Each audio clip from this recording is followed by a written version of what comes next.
I'm going to resume Parliament, and the next item of business is a members' business debate on motion number 5152 in the name of Neil Findlay on lessons from Orgreave. The debate will be concluded without any questions being put, and I'd be very grateful if those members who wish to speak in the debate could please press the request to speak buttons as soon as possible. And I call on Neil Findlay to open the debate. 7 minutes, please. Thank you, Deputy. I wish this debate did not need to take place. I wish we still had a vibrant coal industry with skilled engineers, geologists, face workers and all the necessary ancillary staff in work supplying coal as part of a balanced energy policy. But we don't. And we don't because of the deliberate policy of the then Thatcher government, which took revenge on the National Union of Mine Workers, a government policy that had as its ultimate aim the destruction of the trade union movement and organised labour.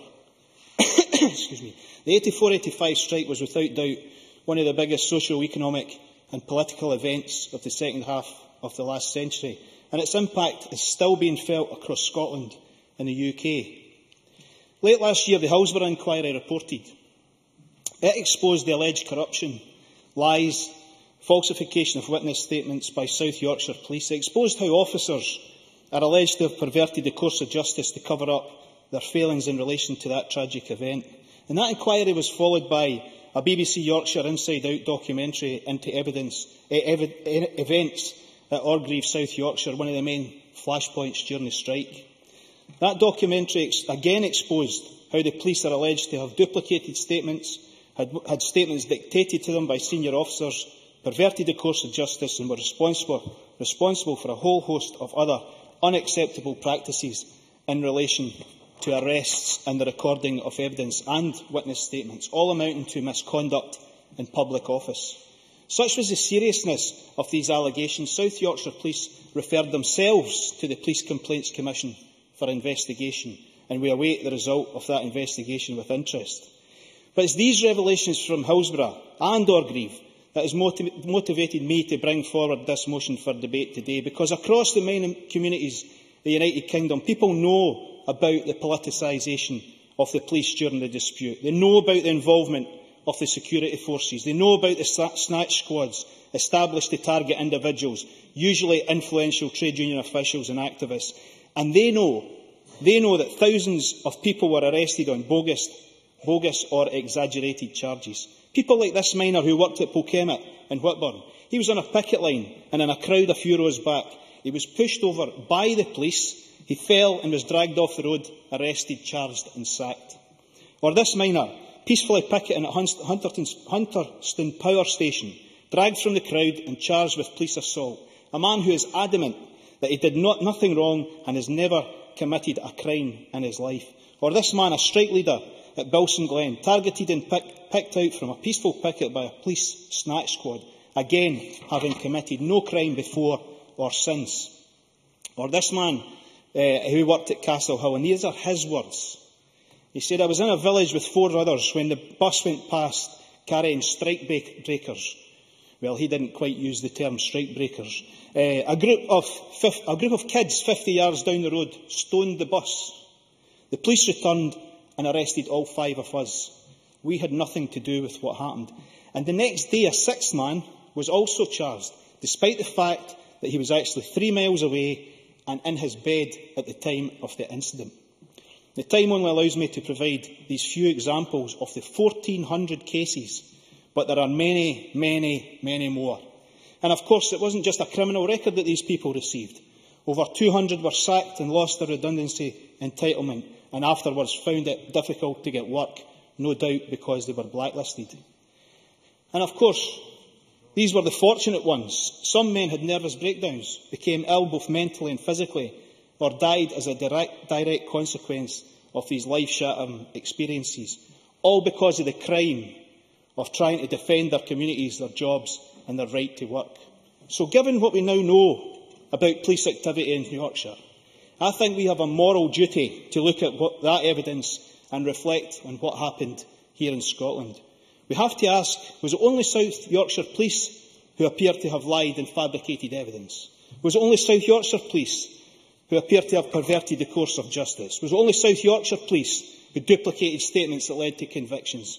I find that difficult to accept. We need to establish the truth about whether these arrests and convictions were legitimate or were they a miscarriage of justice.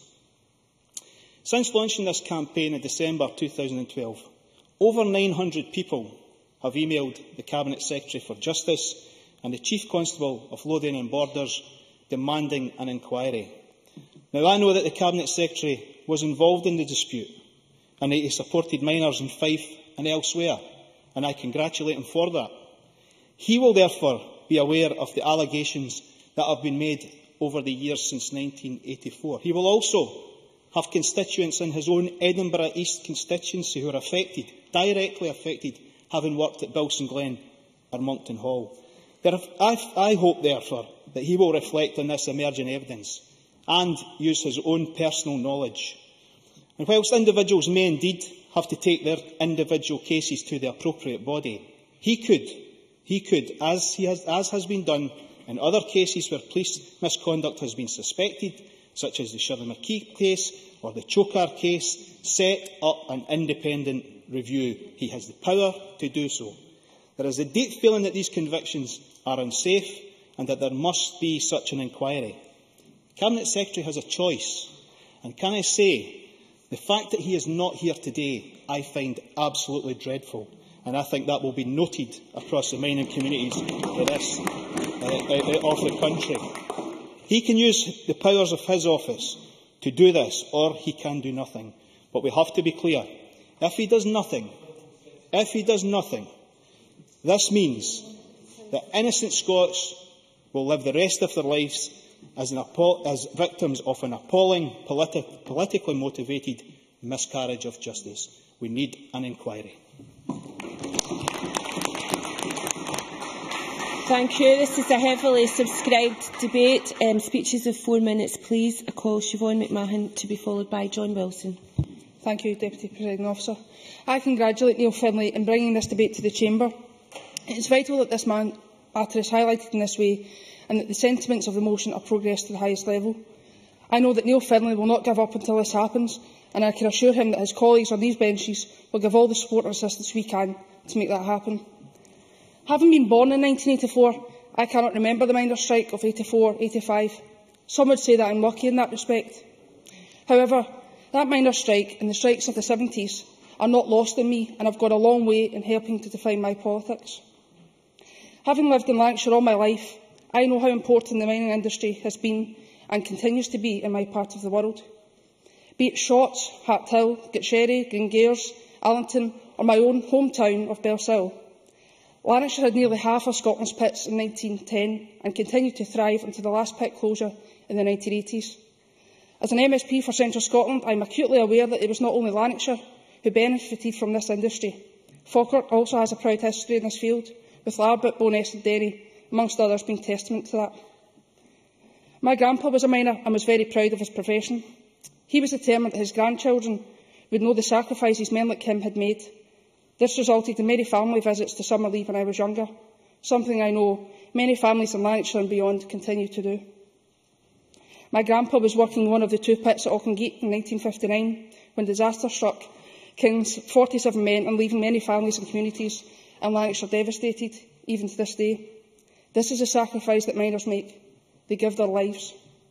It's only by knowing of this tragedy and others like it that you can truly appreciate how galling the treatment of miners by South Yorkshire Police at Orgreave truly is. Despite 95 miners having been awarded compensation in 1985, no police officer, or indeed anyone from the government, has ever been held to account.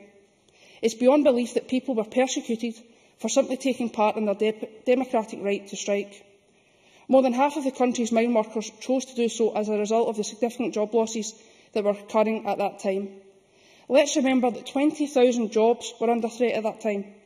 Strike action is never an easy option, but such was the concern over the future of the industry and the other industries that depended on it, that was the only option available to the men and their families at that time.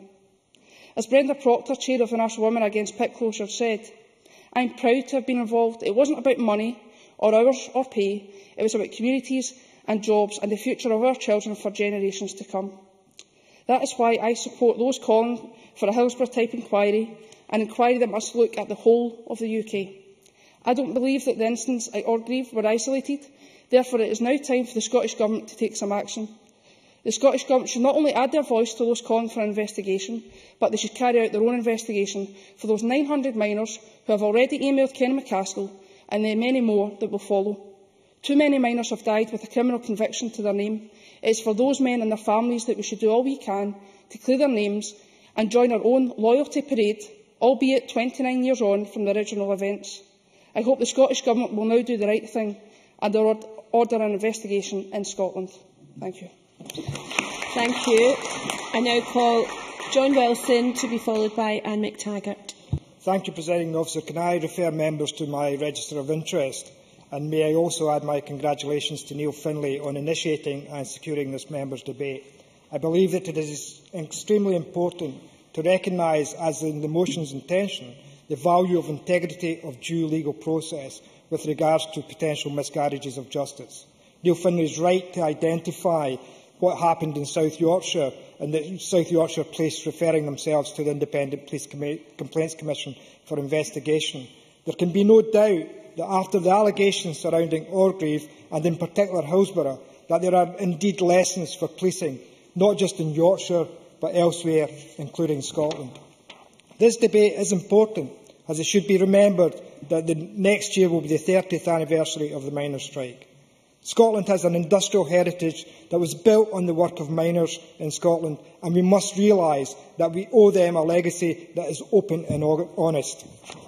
Not wanting to be accused of being misty-eyed, in all industrial disputes, there are sometimes issues of wrongdoing on both sides of the dispute. This was, however, no ordinary industrial dispute. The allegations of widespread collusion by police officers at Orgreave does not inspire confidence, especially when miners were sacked as a result of being found guilty of breach of the peace charges while on picket duties. The "Coal Not Dole" slogan during the strike became a reality of dole for many thousands of sacked miners after the dispute. It is also worth commenting that miners suffered real hardship, not only in financial terms, but also many families and relationships were lost during that time, and that is a cost longer lasting. Also, the pictures of Yolande Dodds lorries that look more like armoured personnel vehicles flying through the picket lines at Ravenscraig is one of the lasting images of the miners' strike. So the strike and its aftermath does have a particular relevance for Central Scotland. Nearly 300 people protesting at the entrance of the site were arrested on the 3rd of May 1984 at Ravenscraig. Neil Findlay, quite rightly, is looking for justice now and in the future, and also whether the Scottish justice system is robust enough to take criticism is a moot point, particularly when, as he has highlighted in various media outlets, a significant number of those arrested did not have any previous convictions to their names.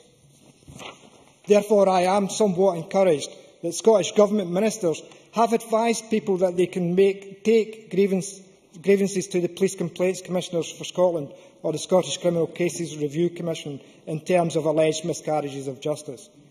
Equally, some people might wrongly see this debate as an attack on the police. It is not. We do not know with any degree of certainty if the alleged practices employed in South Yorkshire Police Force and others were not active in Scotland at the time of the miners' strike. We need... Neil Findlay. Can I have Mr Findlay's microphone, please? Can I ask John Wilson, does he support the call for an independent investigation into the strike? The convictions? John Wilson. I'll respond to that in my summing up at the end. We need to embrace the possibility that miners were wrongly arrested, with police officers being moved throughout the UK to deal with the strike. I look forward to the ministerial response to the issues raised in this debate today. It is my hope that we can right any wrongs that were perpetrated during the miners' strike and clear the names of those wrongly convicted as a result of defending their jobs, industry and communities. And I support the call for an independent inquiry into this matter that takes us forward and that the people in mining communities and other communities can be confident that the Scottish legal system can defend those wrongly accused of convictions during the miners' strike. Thank you. And I'll call Anne McTaggart to be followed by Jamie McGregor. Thank you, Presiding Officer. I would like to begin by thanking my colleague Neil Findlay MSP for securing this time and welcome some of our mining community here today in Parliament to highlight the grave injustice perpetrated by police against our mining communities. In light of the South Yorkshire Police post-Hillsborough cover-up, there is now an independent Police Complaints Commission investigation into a similar attempted cover-up by the same police authority at the Orgreave plant clashes. We now know that statements were altered either to remove or change negative comments about policing on that day, that 96 Liverpool supporters lost their lives in April 1989. 5 years earlier at Orgreave, 8,000 picketing miners and 4,500 police clashed at a British steel plant. £500,000 in compensation was paid to 95 miners who were arrested during these clashes, but no officer has ever been disciplined in relation to the events. Provisional estimates by the National Union of Mine Workers suggest that 60% of the charges brought over picket line offences were bogus or exaggerated. Most worryingly, National Union of Miners leader Chris Kitchen said that the police corruption may have been more widespread and that it is important to look beyond Hillsborough and Orgreave. The possibility that these practices took place during the miners' strike in Lothian and across Scotland, and I know that Neil Findlay MSP has received information that this is the case, surely means that the Scottish Government and police have a duty to look again at the cases of the 500 men convicted during the miners' strike.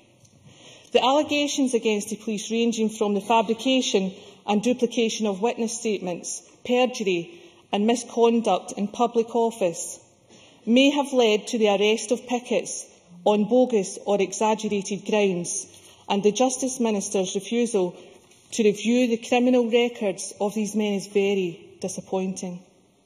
After 28 years, these men deserve justice, and I call on the Justice Minister, Kenny McCaskill, to launch a full, comprehensive and independent review of all the convictions brought against those involved in the disputes.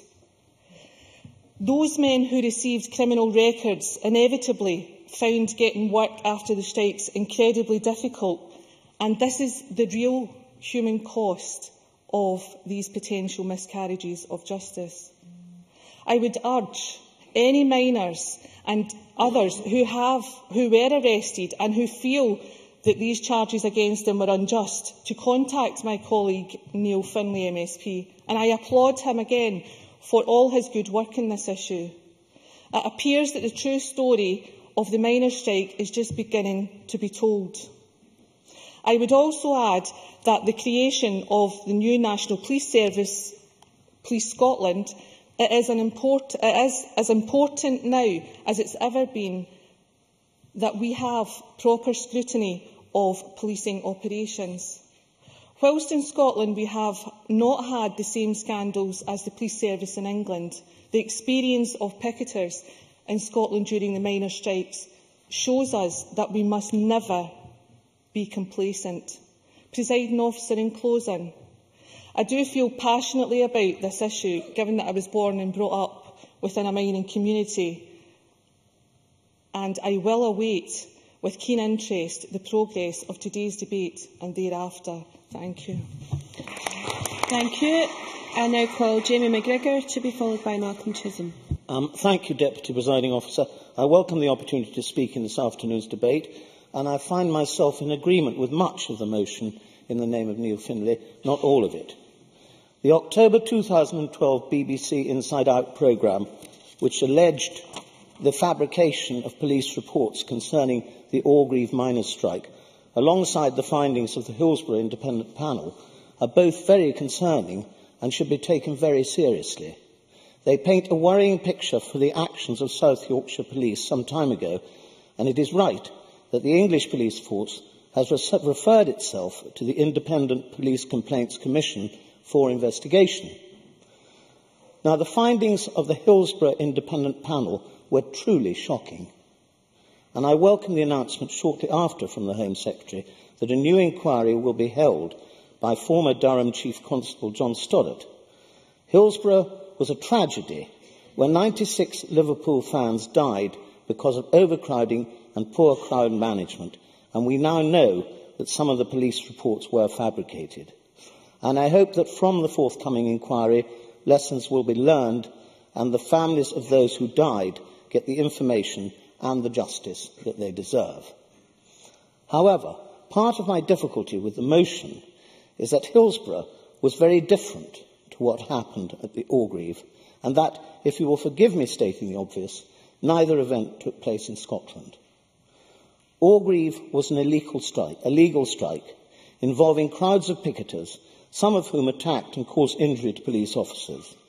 That is a very different situation to a group of peaceful football fans injured and killed through no fault of their own.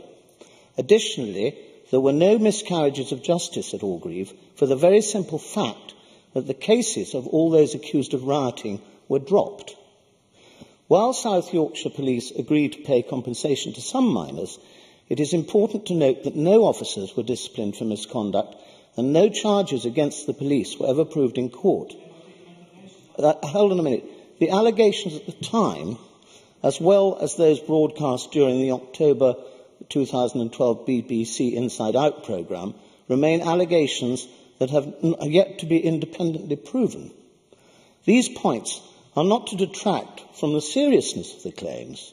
However, we should note the important differences between the two events. But more importantly, there is little or no evidence that miscarriages of justice and police misconduct occurred north of the border. Is Neil Findlay saying that allegations of police misconduct in South Yorkshire automatically means Scottish police forces have behaved inappropriately? Neil Findlay. This was a UK-wide strike. It was a highly politicised strike, as you will know, being a member of the party who politicised it. And the fact that it was a UK-wide strike leads me to the conclusion that the tactics deployed in Yorkshire were not unique to Yorkshire, and that's what we need to find out. Jamie McGregor. Well, if there's been injustice, I agree we need to find that out. But the simple fact that convictions occurred in Scotland, many for breach of the peace, does not in itself point towards miscarriages of justice. Just because the miners' strikes were so political in nature does not mean that those who acted unacceptably and were convicted in a court of law should have their convictions quashed. Does Labour believe that inquiries should be carried out for every single strike which took place in 1984 and 1985, regardless of the lack of evidence suggesting miscarriages of justice? It seems to me that one of the main grievances of those convicted was their subsequent loss of employment. However, this is a matter for employment law and not an issue with the original criminal conviction. And in many cases, those who lost their jobs have subsequently received unfair dismissal awards. I also note the language of the motion. You must come to a conclusion. Well, I'm sorry, I'm in my last minute. I do note that Neil Findlay appears to have toned down his language, and he wonders if there's a need, rather than demanding a full, independent and comprehensive review, and I would agree with that. Thank you. I now call, before I call Malcolm Chisholm, due to the number of members who still wish to speak in this debate, I'm minded to accept a motion under Rule 8.14.3 from Neil Findlay that the debate be extended by up to 30 minutes. Would Mr Findlay care to move that motion? Move the motion. Is the Parliament agreed? Parliament is agreed. Thank you very much. Malcolm Chisholm, to be followed by Elaine Murray. Presiding Officer, I congratulate Neil Findlay on bringing forward this debate and welcome so many miners to the gallery. Their action, their dignity and their struggle will never be forgotten. I, like everyone, I'm sure in this chamber, have the highest regard for the police, but as Vera Baird QC rightly says in a Huffington Post article from October, most police officers behave blamelessly in their duties, but we do them and society no favours if we flinch from honestly assessing controversial events. That's why trust needs to be restored and justice delivered. I'm afraid that events at Orgreave and Hillsborough have a dismal tale to tell. At Orgreave, the negative propaganda machine worked to portray a scene of chaos so that those arrested could be accused of engaging in a riot. The BBC documentary Inside Out detailed how, when the trial of the miners from Orgreave collapsed due to unreliable police evidence, they went on to find that many key phrases in the statements given by officers were given verbatim by a number of different individuals, suggesting a far-reaching cover-up of the real circumstances of the picket. When 5 years later the Hillsborough disaster took place, we witnessed similar conduct, which is now being addressed by the Police Complaints Commission. We must, in the light of what we have seen happening in Yorkshire, I believe that it is necessary to ensure that the Scottish strikers have their cases re-examined in a full and comprehensive review. Brian Docherty, chair of the Scottish Police Federation, accused the politicians involved in the campaign of jumping on a bandwagon, saying that reopening historic investigations would impact on present-day policing. I have to say that it is entirely unclear to me how that would be the case. What is the case is that 1,424 miners and others were arrested in Scotland during the 1984-85 strike, and as Neil Findlay highlights, 202 of them were subsequently sacked and paid no redundancy.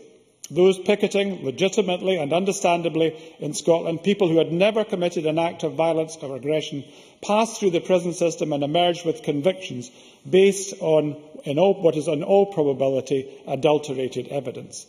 These convictions have stayed with them. They are not a temporary affliction, since criminal convictions affect every part of life and have a palpable impact on families and communities when individuals struggle to gain access to employment. I also want to emphasise that this debate is about respect. Respect for the rights of individuals in a democracy to have their cases given a fair trial, regardless of how many years may have passed in the interim. This is not about jumping on a bandwagon, but about ensuring that justice for our constituents and our citizens is delivered. It is also about respect and trust for our police force, because if justice is not seen to be done, then that vast majority who serve our communities with diligence and integrity may be tarnished by the indiscretions that are seen to go unpunished. I understand some concerns that have been expressed about the cost of a review in Scotland, but to suggest that this is simply a case of backing a bandwagon does an immense disservice to the people who have had to suffer with a black spot against their names throughout most of their working lives. I also think that the expense would not be a very significant factor, and certainly is outweighed by the injustice that has been done to so many. So today I stand with Neil Findlay and the miners present with us in asking for renewed efforts from the Scottish Government to initiate a review so that those who acted within the law in rightful protest may have the opportunity to clear their names. I'll finish with the statement of Alex Bennett, a former miner who was convicted of breach of the peace during the strike. He said, "The judge found me guilty. The next thing I got through the door was my P45, and I was blacklisted for 3 years. I was left with a criminal conviction when I had done nothing wrong. You don't forget that. What they did to us was an outrage." The miners won't forget it, and neither should we. I support the motion. Thank you very much. I call Elaine Murray to be followed by Margot MacDonald. Thank you, Presiding Officer. I too would like to congratulate Neil Findlay on bringing this motion to Parliament, and indeed for the diligence both he and his Westminster colleague David Hamilton have displayed in pursuing this issue. Deep mining was more than just a job in the communities of Upper Nithsdale. It was the core of the community, the reason that some of its villages, such as Kellerholm, existed at all. And when on the 9th of March 1984, thousands of local miners came out on strike, they did so to protect the jobs on which their communities depended, and importantly to protect their way of life and to protect the cohesion of those communities. They were aware of the Conservative government's determination to destroy the power of the trade unions and of the National Coal Board's plans to close 20 pits with the loss of 20,000 jobs.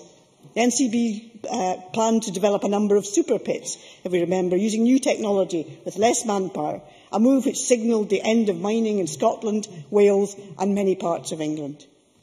I and my colleagues John Syme and Jim Dempster, both Upper Nithsdale councillors and both former Upper Nithsdale miners, We're happy to sign up to Neil Findlay's campaign for an investigation into cases against striking minors prosecuted by the police in Scotland, and we were advised by our local Chief Constable of the procedure for individual complaints. And John and Jim, I know, have been asking local ex-minors about their experiences. So far, no one has come forward, although I believe there's a story of someone who ended up in a police cell wearing his pyjamas because it just happened to be going for a pint of milk at the time when a lot of minors were picked up. Now, I did not live in Scotland. I well remember the miners' strike, but I did not live in Scotland at the time. I had been living and working in the southern England since 1976, and my role during the miners' strike was going round on a Sunday morning the doorsteps in Slough, where I lived, collecting money for the striking miners and their families. And although Slough was not a mining area and it was an extremely diverse community, and I'm sure the miners themselves have been encouraged and touched by the generosity and solidarity displayed to them by members of those community who did not have much money themselves, but were glad to make donations in solidarity and support of the miners. And I do not want to imply widespread corruption in the English police forces or the Scottish police force, but I do have personal experience going back to 1979 that individual police officers believed that they were above the law. I was active in the Anti-Nazi League during the time when the National Front were very active in the run-up to the general election in 1979.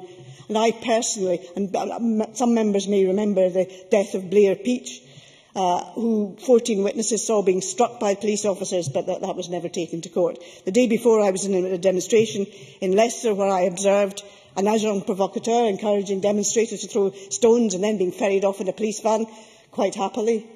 I also observed protesters fleeing, being pursued by police dogs, being pursued by mounted police officers. And on one occasion, when I was on a picket line, a police officer assaulted me, seeing a small and, in those days, thin and slight lady, and believed that he could drag me in. And if I had been dragged in, I dare say I would have ended up with a criminal conviction too. That happened in 1979. A Conservative government was then elected, a Conservative government which by 1984 described trade unionists and socialists as the enemy within. We were the enemy within, the miners were the enemy within, and there was, I believe, miscarriages of justice. Miners lost their employment, they received criminal records, they were blacklisted, they lost their pensions. Those miners were persecuted for political reasons. And it may be many, many years ago, but they do still deserve justice, and they deserve an inquiry held here in Scotland, as they do one held elsewhere in the United Kingdom. Thank you very much. I now call Margot MacDonald to be followed by Michael McMahon.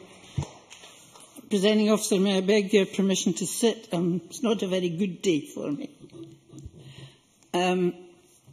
I don't want to congratulate Neil Findlay. I want to thank him and give him a great big hug for getting this on the agenda and for having as many people give up their lunchtime. But then that's not all that much to give up. I was a reporter when I saw a lot of families give up a great deal that they didn't want to, but were forced to during the miners' strike. Now, I was supposed to be neutral because I was broadcasting, but as one Bob Brown will testify, I helped conduct the forum for the miners, giving news about what was happening where and when. I saw a great deal of the humanity in the mining community at that time. I also saw a difference, and I hope some colleagues will take this, and Malcolm Chisholm will know what I mean, when I talk about the difference between the leadership on both sides of the border, which perhaps gave rise to the different attitude. As far as I could work out, south of the border, there was a split, a social split, 50-50 more or less. You moved much further to the right in Scotland before you came to the split. And I think it had a great deal to do with the leadership in Scotland. Mick McGahey knew what he was doing. Arthur Scargill, frankly, I don't think did, and took the miners into a strike that they couldn't win at a time of year when the stocks were high and summer was blazing.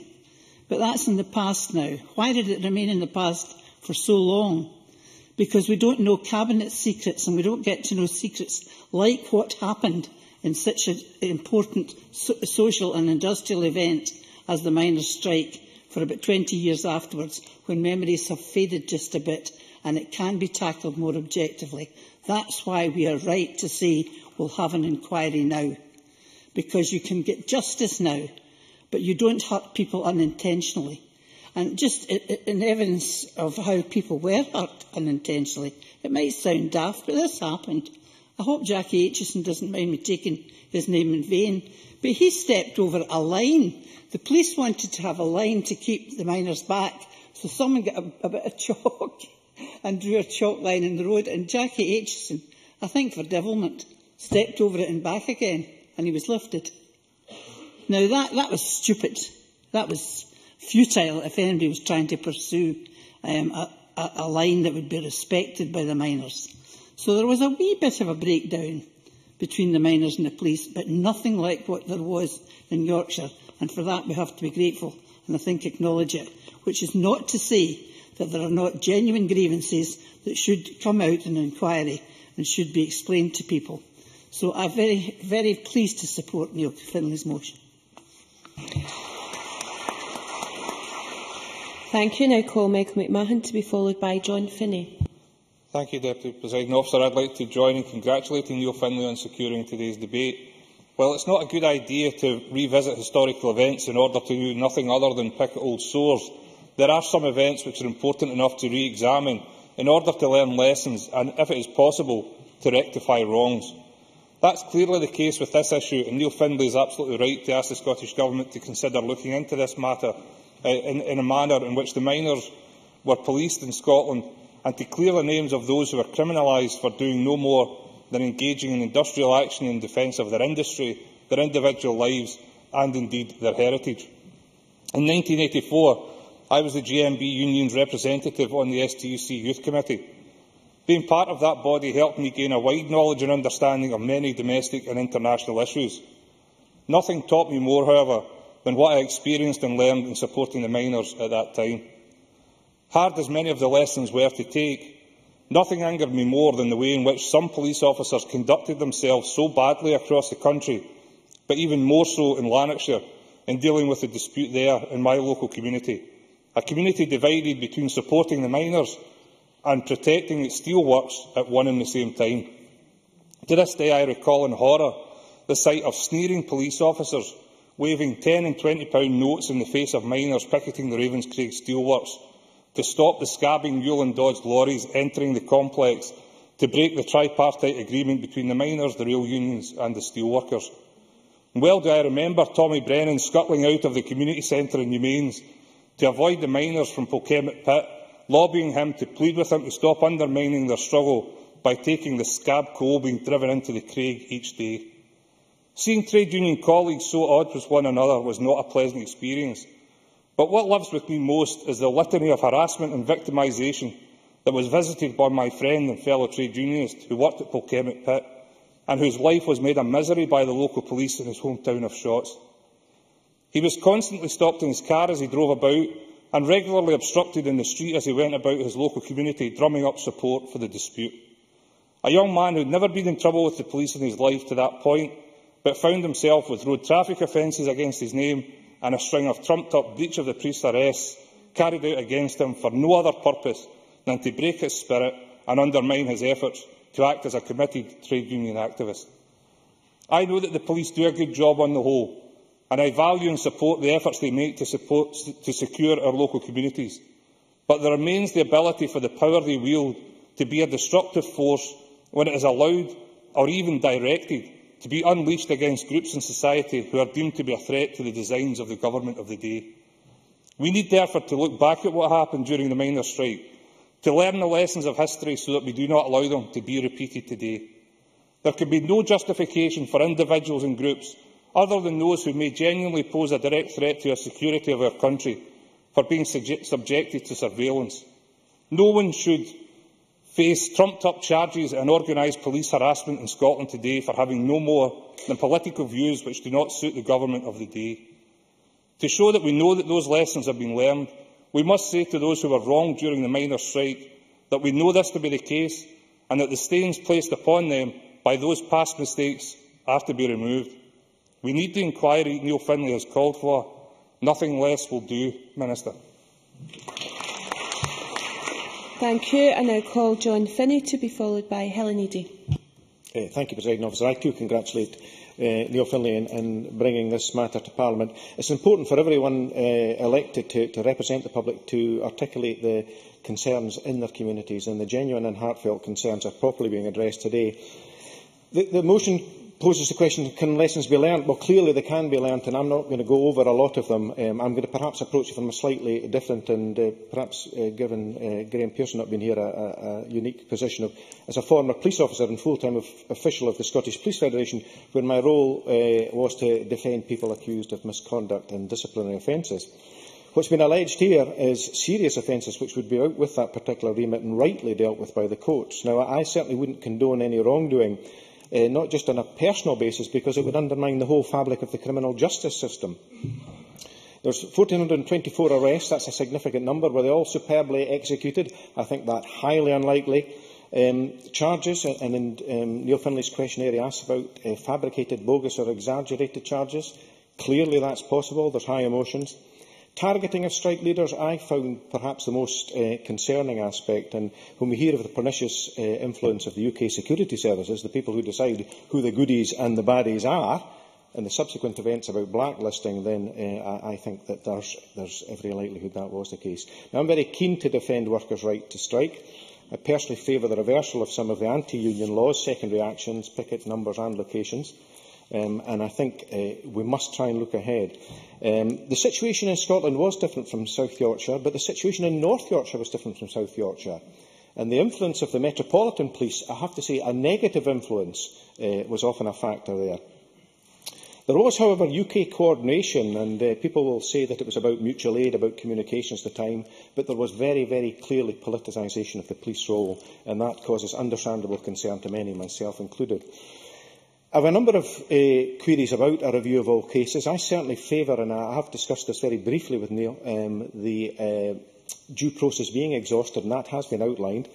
The questionnaire that was issued covers appeals, but doesn't say how many complained to the police and what the response was. Now, having said that, I can well understand that minors would have good cause to believe that if the state was involved in the extent that they were in the minors' dispute, that there would be little worth in complaining.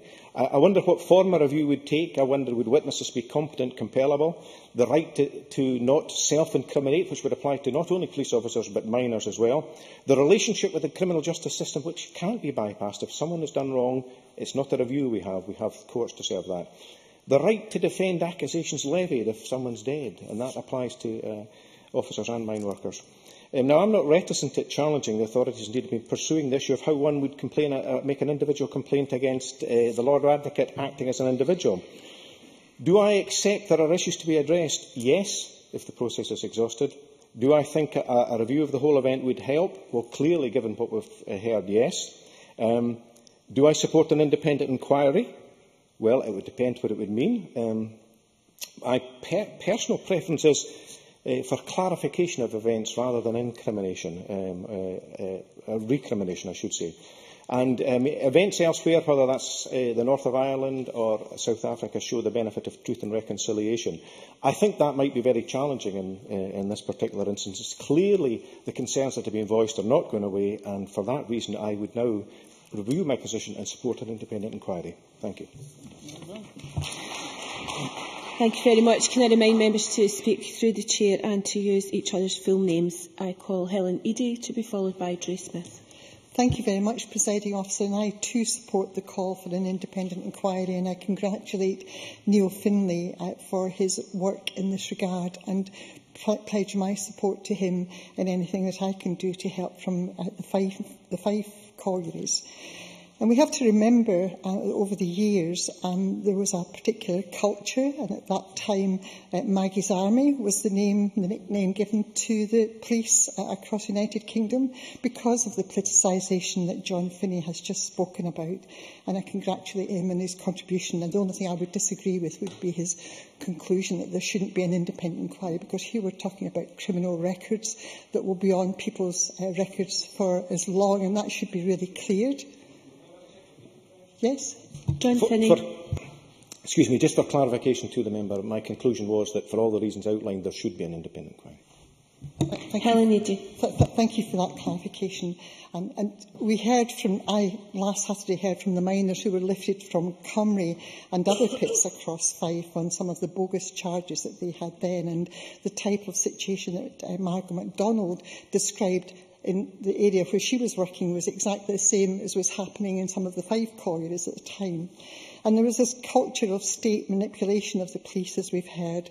And the Fife miners recalled how the police provoked many of the picket line attenders by pulling out wedges of £10 notes and saying to the striking miners, "I'm getting my new kitchen in the back of your strike." And that did nothing to help the morale of the miners at the time. And another miner had his door battered in the middle of the night. Now, why couldn't that miner have been lifted during the day or at a time that was civilised? Why frighten and intimidate his family and his children? These were the issues that were brought to my attention Saturday morning when I spoke. And then the police bragging that they were, having their holidays and many other aspects of luxury, whilst miners' families were really poverty-stricken and starving at the time. And the allegations of collusion by South Yorkshire over witnesses' statements relating to the Battle of Orgreave during the miners' strike. And at the Orgreave battle, the force has been accused of falsifying the accounts from officers, as we've heard today, about what happened on the day and when fighting broke out between the miners and the police. But the police culture of divisiveness at that time is all important. You only need to read the book mentioned earlier, The Enemy Within, mentioned by Elaine Murray, in which Shaman Milne revealed for the first time the astonishing lengths to which the government and its intelligence machine were prepared to destroy the power of Britain's miners' union.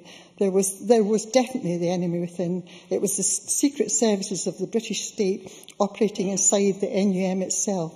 The secret services used phony bank deposits, staged cash drops, forged documents, agents provocateurs and unrelenting surveillance of MI5 and police special branch were sent out to discredit the miners and their leaders.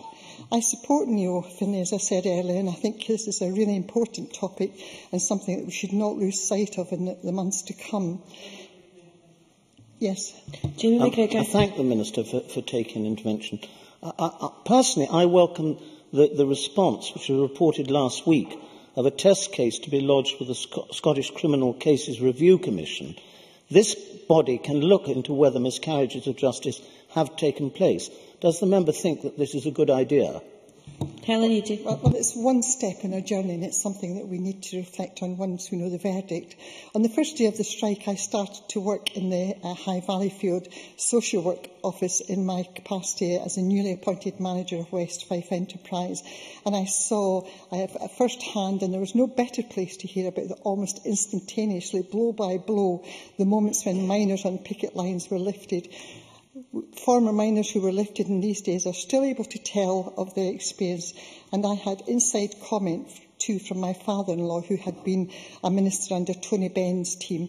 Alex Eady was a minister for Coal and Labour's government prior to Thatcher's government. I heard much of the machinations that were taking place. Numerous books have been written about the experience of the miners and their families. One such book, Chicago Tumbles, was written by the late Councillor Alex Maxwell of Fife Council. Alex was a communist and who subsequently became a member of the Democratic Left. I must ask you to begin to conclude. I commend the book to those who want to know chapter and verse of what happened to the various miners in Fife. And if I have one worry over the state police force, it is, as Anne McTaggart said, we must never allow it to be politicised in the way that happened during Maggie Thatcher's time. And, Presiding Officer, we have a duty to expose what happened during those times. And I congratulate Neil again. Thank you very much. Drew Smith. Thank you, Presiding Officer, for your forbearance. I hadn't intended to speak in this debate, knowing that Neil Findlay and others would do this subject such justice, but having sat through it, I didn't feel that I could leave without adding my own name to the official report.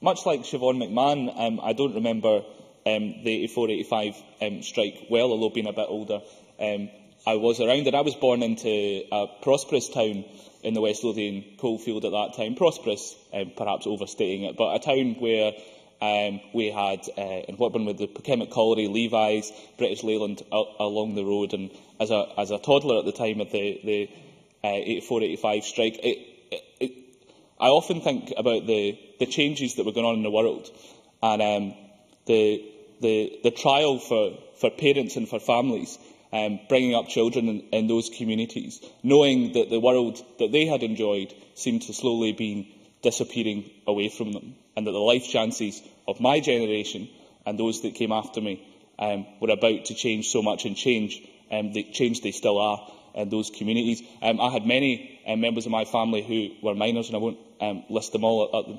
Speaking without notes, I hope I can give some justice to their experience in the pits in this contribution. And I also remember the many uncles and family friends and others that I knew around the town who, as I grew up in that community, a different community from the one that I was born into, but the community that I grew up in, such a different place, where many of those men never worked again.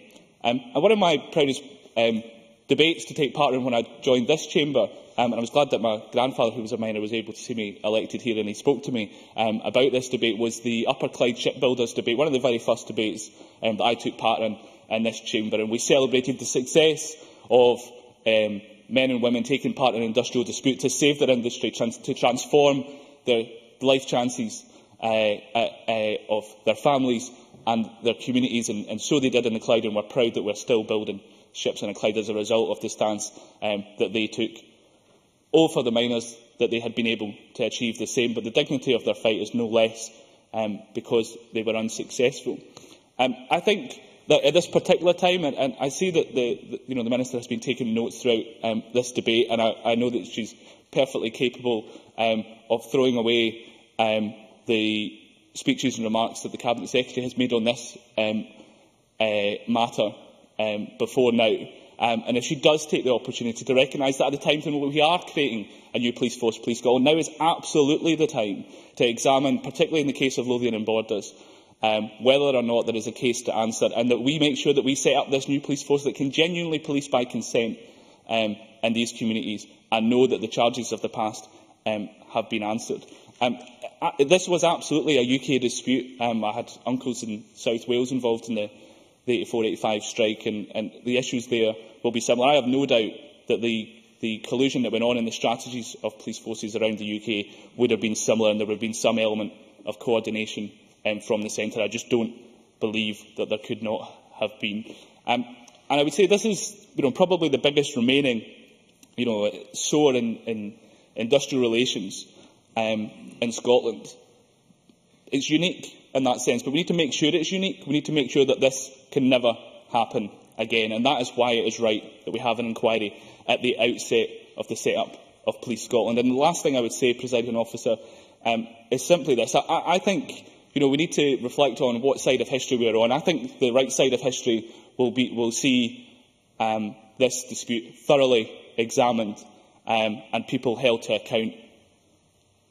I just hope that the Scottish Government are able to provide that for us, because if it is not this government that does it, I hope that a future government will, and I hope that my party will commit to being that government if the Scottish Government does not step up to the plate in this term, because that inquiry and those results should come while there are still mine workers and their widows here to know the truth and to receive compensation if they are able to get it. Thank you very much, Presiding Officer.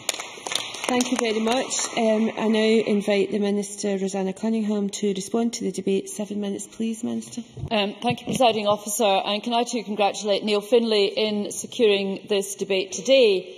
We've heard during the debate from members representing communities and individuals who are scarred by the traumatic experience of the miners' strike. Now, unlike some other younger members, I remember the strike only too well, the extended nature of it and the huge impact it had on the mining communities directly, but indeed on the wider community as well, because, as I recall, some of the despair that was being felt was going out far beyond just the mining communities too, and very many people were very emotionally caught up in that, quite rightly. It is scarcely believable that it was nearly 30 years ago that the strike took place, and it is true that the aftermath continues to linger. If I could turn to the motion for today's debate, it refers to issues raised about the actions of South Yorkshire Police during and after the Hillsborough tragedy, and to the specific procedures in England for referring complaints about the police. And the motion also refers to possible miscarriages of justice during the miners' strike in Scotland. If I could first deal with the question of police conduct, it is important to emphasise that there are specific and distinctive arrangements in Scotland to consider and investigate complaints against the police. Any complaints that predate the establishment of the Police Service of Scotland on 1 April can still be raised with the new Chief Constable to investigate. If, following that investigation, people remain unhappy about how their complaint has been handled, they can then ask the Independent Police Investigations and Review Commissioner to undertake a review. In the event that there are allegations of criminality by members of the police operating in Scotland, whether from a Scottish or other UK force, the allegation can be referred to the Crown Office and Procurator Fiscal Service. Scottish ministers, rightly, have no role or right to intervene in these processes for considering complaints against members of the police. Now, it isn't clear to me, and it genuinely isn't clear to me from contributions today, whether any such specific complaints have been made. And it would have been helpful to know that, I think. But in any case, even a successful complaint against the police would not in and of itself result in a conviction being overturned. Those two things don't automatically one follow from the other. If the desired end is the actual overturning of convictions, then I need to remind members that there is a proper path for that, which is not via the police complaints process, although I accept and understand that, in fact, both paths might be and wish to be utilised by individuals. But convictions are dealt with in a different way. There is in existence a Scottish Criminal Cases Review Commission.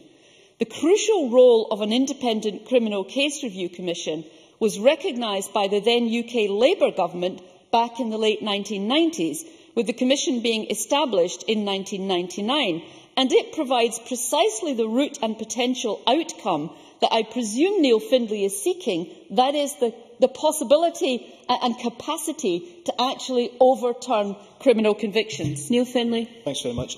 We understand the routes that are available. There is no reason why the Scottish Government could not have set up an inquiry similar to Hillsborough, and at the same time people could pursue any complaint via the routes that the Minister has explained. Minister.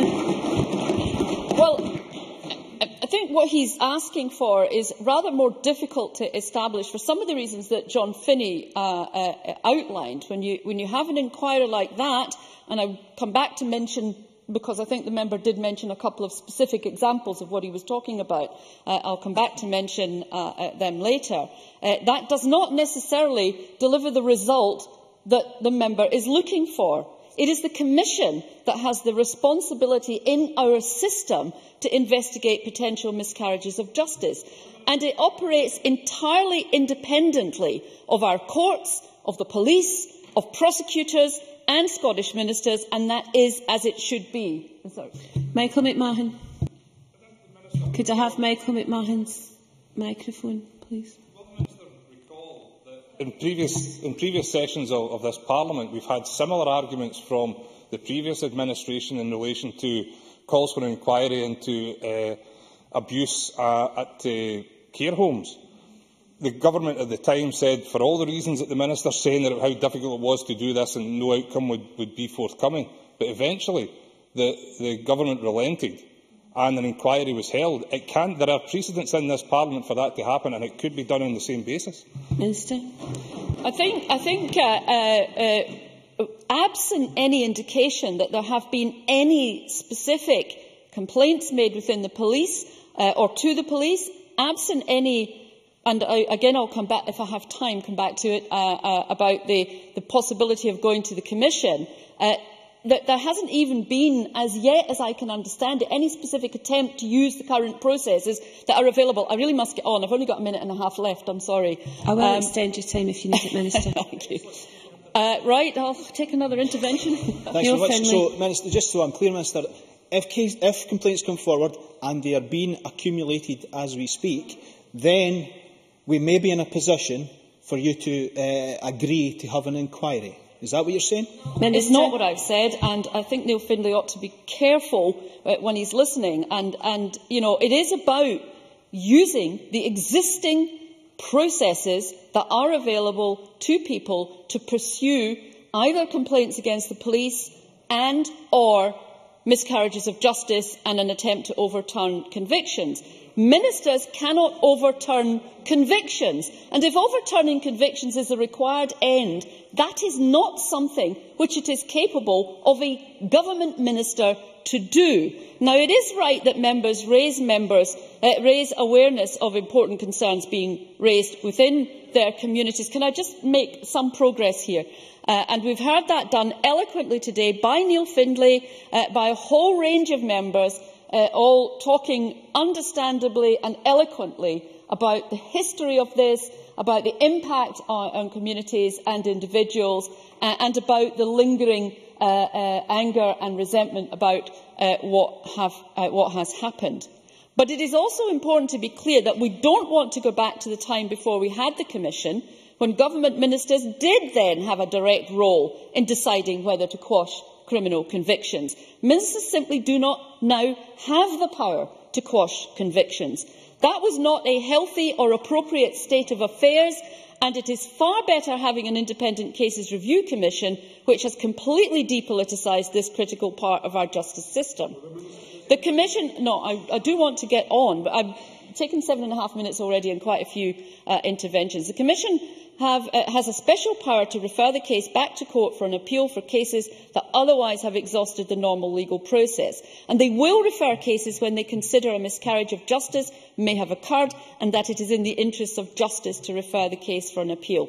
Ultimately, it is only a court which can now determine if a miscarriage of justice has arisen and quash the original verdict. These established procedures are there to be used when necessary, and I am aware that recent press reports have indicated that at least one well-known legal firm, and I think this may be what Neil Findlay was referring to, is seeking to bring together information from a number of people arrested and convicted during the strike with a view to possible application to the Commission. Those are obviously rightly matters for the individuals involved, for their legal representatives and the Commission, but I would strongly commend that approach to those individuals who allege a miscarriage of justice, to their legal representatives and indeed to members of this Parliament. That is the right way to proceed and is how convictions can be overturned, which I understood to be the actual outcome desired. Now, Neil Findlay did make reference to other inquiries. I should actually make the point to him that the McKee inquiry took place after all other due processes had been completed. And that is, in a sense, what we are saying should happen now. And I commend to members that is the way we should now proceed. So the Minister is now concluding. To sum up, in Scotland, we have robust procedures in place both to investigate complaints against the police and to review historic criminal convictions and possible miscarriages of justice.